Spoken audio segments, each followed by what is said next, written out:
नमस्कार, स्वागत है आपका न्यूज इंडिया में। मैं हूं आपके साथ उमंग मथुर और आप देख रहे हैं उत्तर प्रदेश प्राइम। आज हम चर्चा करेंगे उत्तर प्रदेश की उस राजनीति की जिसमें कांग्रेस ने बीजेपी को टक्कर देने के लिए प्रियंका गांधी वाड्रा को मैदान में उतारा है, लेकिन अब प्रियंका गांधी वाड्रा के जवाब में भाजपा ने मेनका गांधी को उतारा है। अब देखना यह होगा कि इन दोनों गांधी की लड़ाई में आखिरकार लोकसभा चुनाव में जीत किसकी होती है। देश में आगामी लोकसभा चुनाव के लिए प्रियंका गांधी के ताबड़तोड़ दौरे से बीजेपी की बेचैनी बढ़ गई है। प्रियंका को जब से पूर्वी उत्तर प्रदेश का प्रभारी और कांग्रेस का महासचिव नियुक्त किया गया है, वो देश के सबसे बड़े सियासी सूबे में काफी सक्रिय हो गई हैं। अब इसकी काट के लिए बीजेपी भी रणनीति बनाने में जुट गई है। माना जा रहा है कि बीजेपी पूर्वांचल में गांधी बनाम गांधी का मुकाबला शुरू करने जा रही है। भाजपा की मोदी बनाम कांग्रेस व अन्य की रणनीति की काट के लिए हाथ पांव मारे जा रहे हैं और प्रियंका राहुल के सामने बीजेपी मेनका के सहारे परिवार को परिवार से घेरने की रणनीति बना रही है।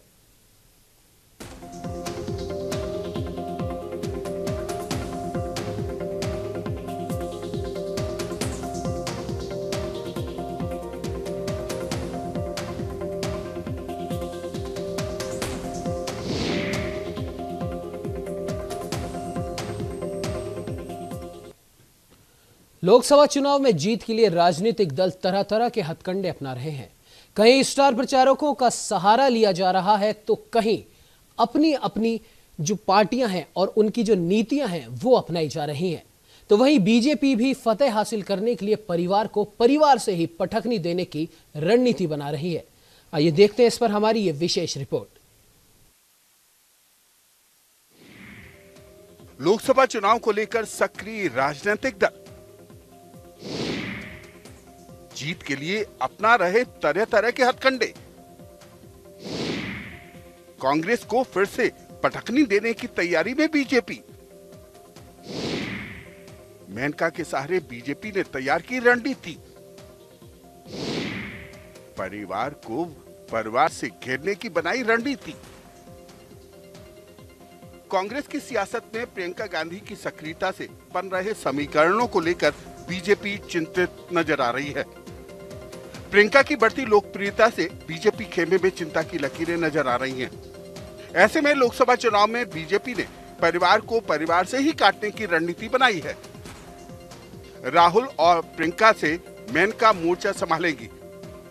भाजपा ने अपनी चाची और पार्टी सांसद मेनका गांधी को सक्रिय करने का फैसला किया है।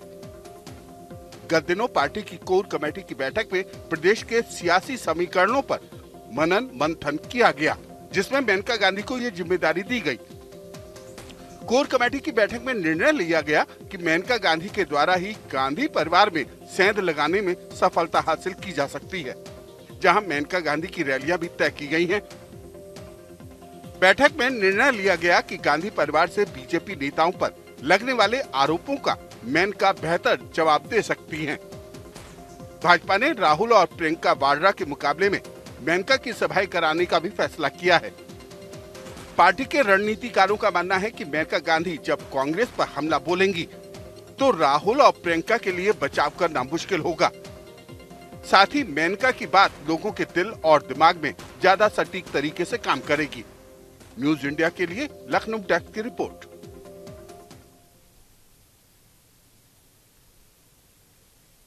अब देखने वाली बात यह होगी कि गांधी बनाम गांधी की लड़ाई में आखिरकार फायदा किसको होता है, कांग्रेस को या भाजपा को। लेकिन ये बात तो एक तरीके से कहीं ना कहीं सच भी है कि राहुल और प्रियंका अपनी चाची यानी मेनका गांधी को जब जब भी वो आमने सामने हुए हैं, पुख्ता तौर पर उस तरीके से जवाब या उनके सवालों का मुकाबला नहीं कर पाए जिस प्रकार से वो भाजपा के अन्य नेताओं का करते हैं। फिलहाल इस चर्चा पर हमारे साथ हमारे वरिष्ठ संवाददाता पवन सिंह फोन लाइन पे। पवन, जिस प्रकार से भाजपा ने जो रणनीति बनाई है, आपको क्या लगता है कि कितनी कारगर ये रणनीति साबित हो सकती है?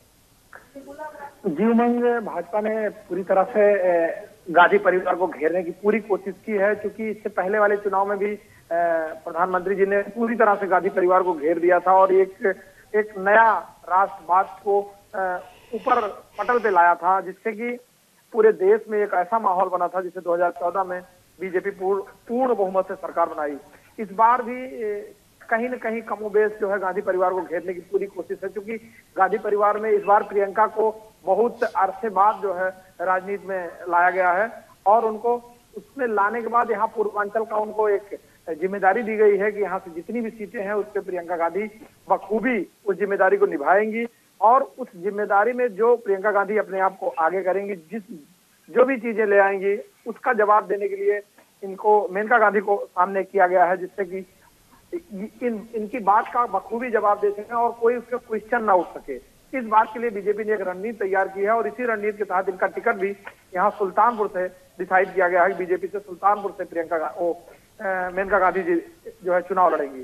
जी लेकिन पवन, आपको क्या लगता है कि ये जो चुनावी दौरे हैं इसमें हमने कई बार देखा है जब दो परिवार आपस में जुड़ते हैं या लड़ते हैं, जैसे कि हम अगर सपा की बात करें तो उत्तर प्रदेश की ही राजनीति में सपा भी दो फाड़ हो चुकी है। एक तरफ अखिलेश यादव और मुलायम सिंह यादव है तो दूसरी तरफ शिवपाल यादव है। तो ऐसे में क्या आपको लगता है कि सपा जिस तरीके से बटी है वैसे ही कांग्रेस पार्टी के ही राहुल और प्रियंका अपनी चाची को उस प्रकार से और उतने पुख्ता तरीके से उनका सामना कर पाएंगे? जी उमंग, स्थितियां कभी कभी सामने आने पे ही स्थिति क्लियर हो पाती है, लेकिन जहां तक परिवार का सवाल है तो जो कुछ भी होगा, क्योंकि जब गांधी परिवार के सामने ठीक गांधी परिवार होगा तो जो कुछ भी नुकसान होगा वो गांधी परिवार से ही नुकसान हो सकता है, क्योंकि बीजेपी को खोने के लिए वहां कुछ नहीं होगा सामने, क्योंकि वहां पे जब किसी गांधी परिवार का जवाब किसी गांधी परिवार से टक्कर होगा, क्योंकि वो एक ही खानदान है, वो एक ही परिवार है, राज परिवार है कि जो एक अरसे से राज करता रहा है और आज इस समय ऐसी सिचुएशन में आ गया है कि वो ठीक आमने सामने है। तो जो कुछ भी पलटवार होगा, जो भी कुछ होगा, क्योंकि बाहर का व्यक्ति उसमें कोई जवाब नहीं देगा, जिस बात का जवाब उन्हीं को देना है खुद। उमंग जी पवन, लेकिन इसमें कहीं ना कहीं ये बात भी आ सकती है कि कई बार ऐसा सुना भी गया है कि मेनका गांधी ने मंच से भी कहा है और हो सकता है कि अब की बार के इस लड़ाई में, इस चुनावी प्रचार में वो ये कह दे कि भाई मैं भी उसी गांधी परिवार की बहू हूं, लेकिन इनका क्या स्टेटस है और हमारा क्या स्टेटस है, क्या इस पर भी कोई बातचीत हो सकती है या ये सिर्फ जो सवाल जवाब है या जो घेरने की राजनीति है ये सिर्फ और सिर्फ लोकसभा चुनाव के ही इर्द गिर्द रहेगी? जी उमंग, इस समय लोकसभा, ये मेरा मानना ये है कि ये लोकसभा चुनाव के इर्द गिर्द होगी, क्योंकि पिछले 5 साल से बीजेपी गवर्नमेंट है। इस बीच में कभी भी गांधी परिवार ने कभी ऐसा कोई टीका टिप्पणी नहीं किया, ना कभी कोई ऐसा बयानबाजी किया जिससे कि आपस में परिवार के विरोध में कोई ऐसी बात आई हो, क्योंकि मेनका गांधी जी भी मंत्री हैं और सांसद भी रही हैं, तो इसके बावजूद भी उन्होंने कभी ये सोचने और कभी कहने के लिए सामने कहीं कोई बात नहीं खड़ी किया है।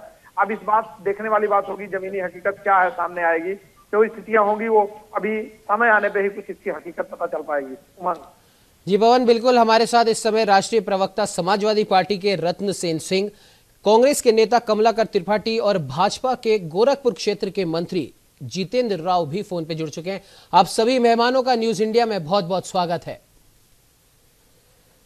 कमलाकर जी, सबसे पहले मैं आपके पास आना चाहूंगा, जिस प्रकार से भाजपा ने मेनका गांधी जी को चुनाव मैदान में, उत्तर प्रदेश के चुनाव मैदान में उतारने की जो बात कही है, तो उससे आपको क्या लगता है कि कांग्रेस पार्टी की स्टार प्रचारक प्रियंका गांधी वाड्रा के प्रचार पे कुछ फर्क पड़ेगा?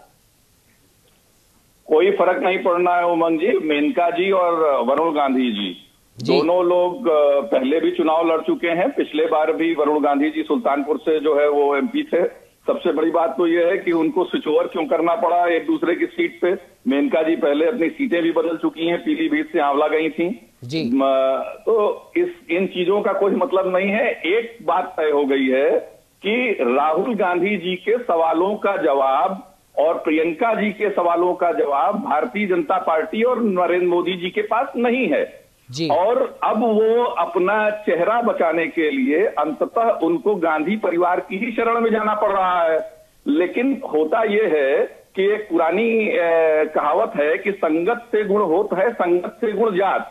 तो चूंकि गांधी परिवार के वो दोनों सदस्य जो है वो गलत संगत में पड़ गए भारतीय जनता पार्टी की, तो अब जो उनके गुण से जो वोकलनेस थी वो भी खत्म हो चुकी है। तो उस बात का तो एब्सोल्युटली कोई प्रभाव नहीं पड़ना है। और चुनाव जो है वो रोजगार के मुद्दे पर चुनाव,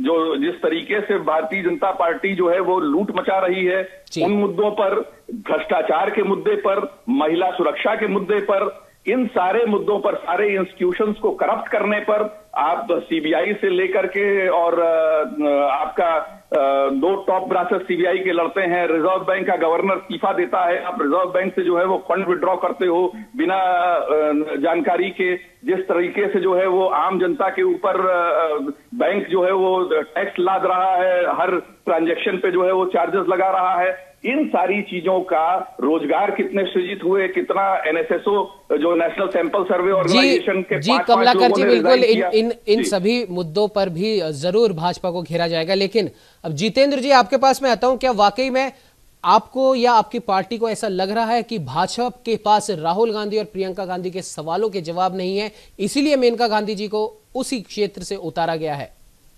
देखिए, मेनका गांधी जी भारतीय जनता पार्टी की वरिष्ठ नेता हैं जी, भारतीय जनता पार्टी की केंद्र सरकार की मंत्री हैं, वरुण गांधी नेता हैं, इन लोगों का कोई जवाब नहीं है, एक सम्मानित परिवार के सम्मानित सदस्य हैं, बहू हैं। प्रियंका और राहुल इन लोगों का मुकाबला नहीं कर सकते। और अभी जो आपने देखा प्रियंका का, कि प्रियंका जी आचमन की गंगा जी में जाके काशी में बाबा विश्वनाथ का दर्शन कर रही है और अयोध्या में जा रही है और हनुमान जी का दर्शन कर रही है और रामलला को भूल जा रही है जी। तो पहले तो जो समाजवादी पार्टी और कांग्रेस के मेरे मित्र प्रवक्ता बैठे हैं, उन लोग मैं पूछना चाहता हूं कि आप रामायण पढ़िए और देखिए कि हनुमान जी भक्त थे राम जी के, आप अयोध्या में जाके रामलला का को भूल गई, दर्शन नहीं की और हनुमान जी का दर्शन। जितेंद्र जी सवाल ये नहीं है कि प्रियंका गांधी क्या कर रही हैं क्या नहीं कर रही, सवाल ये है, सबसे बड़ा सवाल ये है, और कांग्रेस ही क्यों, उत्तर प्रदेश की जनता भी ये पूछेगी कि आखिर ऐसी क्या मजबूरी है कि मेनका गांधी को वहां पर उतारा गया है। ये सवाल है सबसे बड़ा।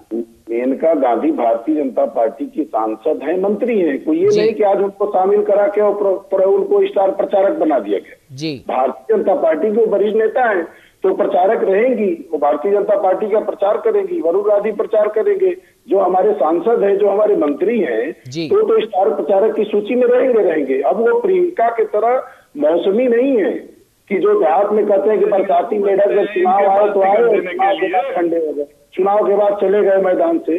तो चाहे राहुल हो, चाहे प्रियंका जी हो, चाहे सोनिया जी हो, ये लोग चुनाव के समय केवल सक्रिय होते दिखाई देते हैं। और प्रियंका गांधी केंद्र सरकार में मंत्री रहकर अपने विभाग में कुशलता पूर्वक कार्य करती हैं, गरीबों के लिए योजनाएं लाती हैं और कार्य करती हैं, देश सेवा और राष्ट्र की सेवा में राष्ट्रवादी पार्टी के साथ रहती हैं, उनसे इन लोगों का कोई तुलना नहीं है। जी कमलाकर जी बिल्कुल ये बात तो कहीं ना कहीं सही है कि प्रियंका गांधी और राहुल गांधी, सिर्फ अगर हम रायबरेली और अमेठी की बात अगर छोड़ दें तो उत्तर प्रदेश में उनको ज्यादा देखा नहीं जाता है। जनता की भी यही शिकायत है, हमने जो वहां की जनता है, सिर्फ रायबरेली और अमेठी वालों को अगर हम छोड़ दें, पूरे उत्तर प्रदेश की अगर बात करें तो जनता भी यही कहती है कि ये तो सिर्फ चुनावी दौर में ही आते हैं, बाकी टाइम तो देखे ही नहीं जाते। तो इस बारे में आपका क्या कहना है?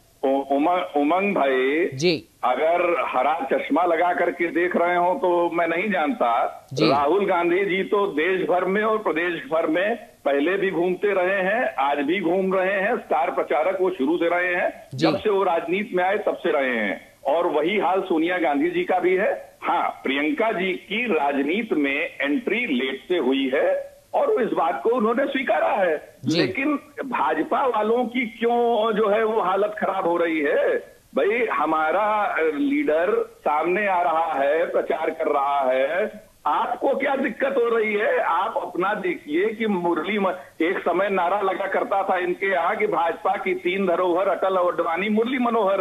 माननीय अटल जी तो मान लीजिए नहीं रहे हम लोगों के बीच, लेकिन अडवाणी और मुरली मनोहर और कलराज मिश्रा और शहनवाज हुसैन के साथ जो ये कर रहे हैं, और सुमित्रा महाजन बेचारी जो विदिशा में छटपटा रही है मध्य प्रदेश में, और ये वो जो हारी हुई स्मृति ईरानी को टिकट देते हैं, निरहुआ को टिकट देते हैं, और उन लोगों का ये जो छटपटाहट है और ये जो एनार्कियल पोजीशन भारतीय जनता पार्टी की है, इनके सारे भारतीय जनता किसान मोर्चा, किसानों के लिए अगर इन्होंने काम किया होता तो किसान मोर्चा के राष्ट्रीय अध्यक्ष वीरेंद्र सिंह की सीट न बदलनी पड़ती भदोही से ले जाकर के बलिया। और इनका तो लिटमस टेस्ट उसी समय प्रमाणित हो गया जब ये गोरखपुर, फूलपुर, कैराना 3 की तीनों हारते हैं। पूर्वी जी जितेंद्र जी क्या कुछ कहिएगा कमलाकर जी की बात का, क्या जवाब दीजिएगा? कमलाकर जी को बताइए कि फूलपुर, कैराना और गोरखपुर सब हम जीतने जा रहे हैं,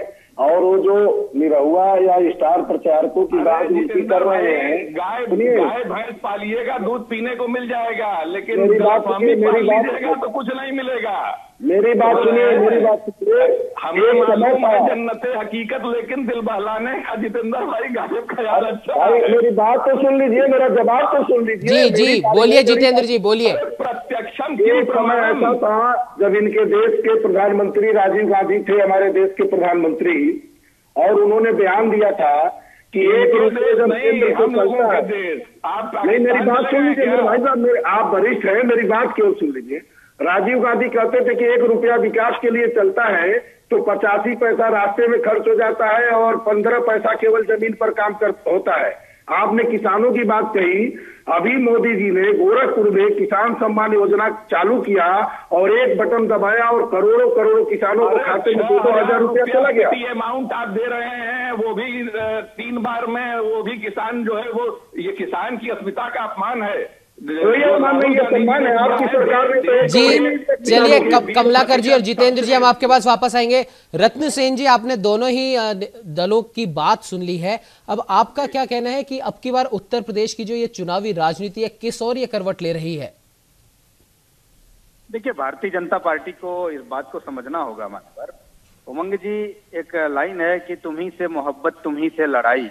भारतीय जनता पार्टी को गांधी परिवार से, गांधी नाम से इतना चिढ़ है कि एक तरफ वो गांधी नाम से बिदक जाते हैं, दूसरी तरफ उन्हीं गांधी लोगों का सहारा लेकर के अपनी लड़ाई लड़ने की कोशिश जारी करते हैं। जी एक बात मैं कहना चाहता हूं, अभी आपने सुना होगा कि लोकसभा में श्री मुलायम सिंह यादव जी ने शुभकामनाएं प्रेषित कर दिया था। उसको लेकर के भारतीय जनता पार्टी के लोग इतने उत्साहित हो गए जैसे इनके लिए ब्रह्मवाक्य हो गया है, अब ये विजयी श्री इनको प्राप्त हो जाएगा। और ये बात बताने के लिए बहुत तेजी से इनके सारे प्रवक्ता और राष्ट्रीय अध्यक्ष तक ये बात कहते रहे कि मुलायम सिंह जी ने आशीर्वाद दे दिया है। मतलब समझने की कोशिश कीजिए कि भारतीय जनता पार्टी की नीयत है घरों में बंटवारा करने की, देश में बंटवारा करने की, धार्मिक बंटवारा करने की, जातीय बंटवारा करने की, इनकी तोड़ने की मानसिकता है और परिवार को परिवार से, भाई को भाई से लड़ाने की इनकी प्रवृत्ति है। मैं मेनका गांधी जी से प्रचार करवाए, वरुण जी से प्रचार करवाए, अपने डोनाल्ड ट्रंप को बुला के ले आए, हम लोगों को उससे कोई मतलब नहीं है। हमारा मतलब यह है कि जो मोदी जी ने इतने वर्षों, 5 वर्ष का इन्होंने राज किया और 70 वर्ष तक गाली दिया, एक बात मैं कहूं कि ये अपने खिलाफ कोई सच सुनने के लिए तैयार नहीं, जबकि इन्होंने लगातार इस देश के खिलाफ सिर्फ झूठ बोलने का काम किया है। इन लोगों को ही अगर वास्तव में लड़ाई लड़ने की हिम्मत होती सत्य के आधार पर, तो उमंग जी ये लोग अब तक ये बात करते हैं कि हम इस देश जी जो हमारा ये संकल्प पत्र है और इस संकल्प पत्र पर ऐसा ऐसा टिक लगा करके मोदी जी अब तक बताते जाते कि देखिए मैंने ये कहा था भ्रष्टाचार खत्म, ये मैंने कहा था गुंडाराज खत्म, ये मैंने कहा था एक के बदले 10 सिर, ये मैंने कहा था कि दुनिया में विश्व गुरु बना देंगे। मैं भारत को, जब मैं एक बात और पूछ लेना चाहता हूं कि अगर इन्होंने कम से कम रॉबर्ट वाड्रा को जेल ही भेज दिया होता, जो इतने दिन तक 2G 3G जीजा जी तमाम बात करते रहे, आप पूरे देश की जनता इनसे सवाल पूछ रही है और उसका कोई जवाब भाजपा के लोगों के पास नहीं है। जी जितेंद्र जी, क्या जवाब है आपका इनके सवालों का? भाई साहब जरा इनसे पूछिए, संजय भंडारी जी के बारे में इनको जानकारी है कि नहीं? रॉबर्ट वाड्रा जी के मित्र हैं और इन्होंने जो कह रहे हैं, मैं तो आपसे पूछ रहा हूं कि क्या समाजवादी पार्टी और कांग्रेस का गठबंधन हो चुका है क्या? दोनों लोग एक ही स्वर आलाप रहे हैं। तो अभी जो राजबब्बर जी ने प्रेस वार्ता एक दिन कर रहे थे, मैं देख रहा था, लचीला रुख अपना रहे थे और अगले दिन बहन जी आई और उन्होंने कहा कि कांग्रेस कोई लचीला रुख ना अपनाए, हम 80 के 80 सीटों पर हम और समाजवादी पार्टी। अरे तो आप खुश हो जाइए ना, हम लोगों का लचीला रुख नहीं है। आप परिवार तोड़ने की बात कर रहे हैं तो आपको खुशी होनी चाहिए। शिवपाल जी को कौन बाहर किया? हमारी लड़ाई नहीं है जी जितेंद्र जी, सवाल पूछ रहे हैं, हम राज्य के नागरिक हैं, समाजवादी पार्टी में काम करते हैं, तो इसका यह मतलब तो है नहीं कि कांग्रेस वाले अगर आपसे पूछ दें कि आपने डेवलपमेंट को क्यों रोक दिया, इस देश की अर्थव्यवस्था क्यों बर्बाद कर। नहीं, मैं आपसे पूछ रहा हूँ गठबंधन क्यों नहीं हुआ? कांग्रेस और समाजवादी पार्टी का गठबंधन क्यों नहीं हुआ? महागठबंधन में उत्तर प्रदेश में सीटों का बंटवारा क्यों नहीं हुआ? जीतन राम मांझी क्यों भाग गए आपके पास से? ये बता दीजिए, उपेंद्र कुशवाहा क्यों भाग गए आपके पास से, ये बता दीजिए। बिहार में आप 22 जी रत्न सेन जी, अगर चुनावी माहौल है ऐसे में तो दल बदल होता रहता है। समाजवाद, आप अगर हम उत्तराखंड की भी बात करें, उत्तर प्रदेश की बात करें या पूरे देश में बात करें, तो इस तरीके से दल बदल होना तो लाजमी है। फिलहाल मैं हमारे वरिष्ठ संवाददाता पवन कुमार से सवाल, पवन, जिस प्रकार से आपने तीनों ही दलों के नेताओं की बात सुनी, हर कोई एक दूसरे पे आरोप लगा रहे, लेकिन सबसे बड़ी बात तो वाकई में ये देखी जा सकती है कि लोकसभा चुनावों के जो प्रचार के जो दौरे चल रहे हैं हर बड़े नेता के, बीजेपी की अगर बात करें तो ये तो बात सही है कि वो गांधी परिवार को इतना उनके बारे में बोलते हैं, तो फिर आखिर में मेनका गांधी भी उसी परिवार से ताल्लुक रखती हैं। तो पवन, आपको क्या लगता है सबके पीछे क्या कुछ रणनीति इस समय चल रही है बीजेपी के केंद्रीय नेतृत्व के मन में? जी पवन जी। जितेंद्र जी, यही सवाल मैं आपसे भी पूछ लेता हूं जो रत्न सेन जी ने भी पूछा था कि एक तरफ तो आप गांधी परिवार को इतना कुछ बोलते हैं, तो मेनका जी भी उसी गांधी परिवार से ताल्लुक रखती हैं, तो जी तो मैं देखिए, मैंने आपसे शुरू में कह दिया कि मेनका गांधी भारतीय जनता पार्टी की वरिष्ठ मंत्री हैं जी, वो सांसद हैं, वो तो स्टार प्रचारक को भाजपा का प्रचारक रहेंगी ही रहेंगी। हम ये कह रहे हैं, जैसे भाई साहब ने कहा कि प्रियंका गांधी हमेशा रहती हैं, प्रियंका गांधी केवल पिछले चुनाव में भी आई थी अपने मां के प्रचार में, और आज भी चुनाव प्रचार में ही आई। दूसरी बात, अगर प्रियंका गांधी को कांग्रेस बड़ा लीडर मानती है तो केवल पूर्वी उत्तर प्रदेश का चार्ज क्यों दे रही है, क्यों पूरे भारत का चार्ज दे रही है उनको, अगर इतनी बड़ी स्टार प्रचारक है तो। और जो मैं कहा वो जनता पूछ रही है कि आप हनुमानगढ़ी में जाके, आप अयोध्या में जाके हनुमान जी का दर्शन करेंगी और रामलला को भूल जाएंगी, क्या मेनका गांधी कभी इस तरह करेंगी? अगर अयोध्या में जाएगी तो वो जी बिल्कुल जितेंद्र जी, अब तो ये देखने वाली बात होगी कि जिस प्रकार से प्रियंका गांधी को चुनावी प्रचार के अभियान में उतारा गया है, पूर्वी उत्तर प्रदेश की उनको जिम्मेदारी दी गई है, तो वहीं अब दूसरी तरफ मेनका गांधी को भी मैदान में उतार दिया। परिवार बनाम परिवार की लड़ाई किस और मोड़ लेगी, ये एक देखने वाली बात होगी। और क्या कांग्रेस इस लोकसभा चुनाव में प्रियंका गांधी को लोकसभा का चुनाव लड़ाएगी या नहीं, ये भी एक सोचने वाला प्रश्न है। फिलहाल हमारी इस चर्चा में जुड़ने के लिए आप तमाम मेहमानों का बहुत बहुत धन्यवाद। अब आने वाले लोकसभा चुनावों में ये जरूर ये देखना एक बहुत रोचक होगा कि किस प्रकार से गांधी बनाम गांधी की ये जो लड़ाई है ये किस और रुख लेती है, और क्या मेनका गांधी के इस चुनावी प्रचार में आने के बाद भाजपा की स्थिति में थोड़ा बदलाव होगा या नहीं, ये तो आने वाला वक्त ही बताएगा। फिलहाल हमारी आज की इस चर्चा में बस इतना ही। आप लोग बने रहिए हमारे साथ और देखते रहिए न्यूज़ इंडिया।